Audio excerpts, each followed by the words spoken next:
Over 2 years ago, I started looking into hair transplant. I was pretty bald, and my balding pattern was so-called Norwood 5. Pretty bald, huh?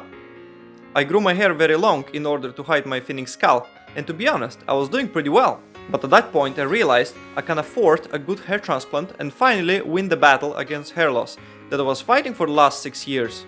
Over a year of intense research, I finally booked my surgery. 6 months later. Day of operation.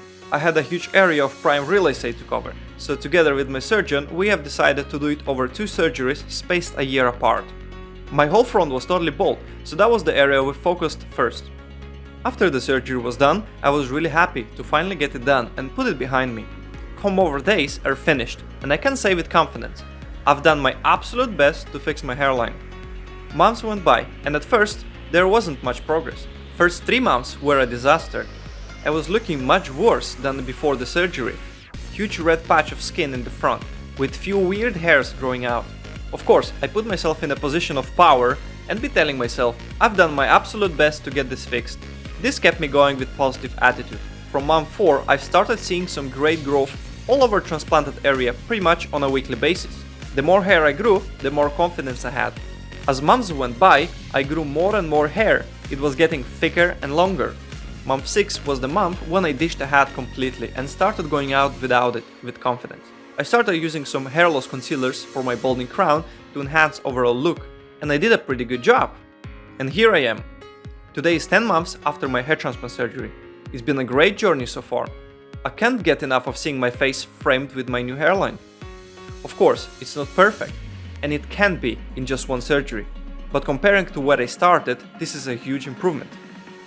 On this channel, I like to talk openly about my hair transplant progress and showing it in as many different conditions as possible, so guys like you who are watching these videos can understand very well what they are signing for. We all know hair transplant is just an illusion of density, especially in such severe cases like mine. Hundreds of people reach out to me saying that my regular close-ups of my hair transplant are nothing like they have seen before, and it helped them to understand better what to expect. And because you all like my usual close-ups, let's do it right now to sum up my 10-month progress.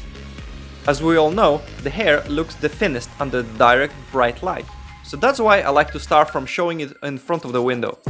Do you remember what I had here before? Exactly. Nothing. And I've decided not to cut my hair at all, so it grew pretty long too. If I comb my hair to the side, even on direct bright light, it doesn't look bad. And of course, I can part my hair so you can clearly see how many hairs I've got in each area. And again, comparing to where I started, do I need to tell? After some harsh light, it's time to look at it a bit further from the window, just how everyone would see you on a daily basis. Never mind hairstyle, by the way. I didn't do to my hair anything, so it's clean and ready to show in any angle possible. Oh, and of course, remember that I had a hair transplant done, only in the frontal area, so remaining bald area will be covered on my second surgery. Because I have such thin hair, it doesn't look as thick as you would expect. And I know people with twice thicker hair as mine, whose hair transplant looks amazing. But to be honest, it doesn't really look that bad if I step a little bit back. It's just 10 months, and I can expect more thickening happening up to 12 months after my surgery and beyond. We're not there yet, but we can have a pretty good idea how final result will look like. I'm really glad I've been helpful for hundreds of people, and my next step is to reach thousands. Help me out by subscribing to the channel. As you can see, we're not far away from reaching this goal. So if you're still watching this video and haven't subscribed, give me a solid and hit the subscribe button. This will mean a lot to me. Let me know in the comments down below what's the biggest value you got so far from my videos. Don't forget, a comment like that can be a game changer to someone. Hit that like button below if you enjoyed this video, and I'll see you in the next one.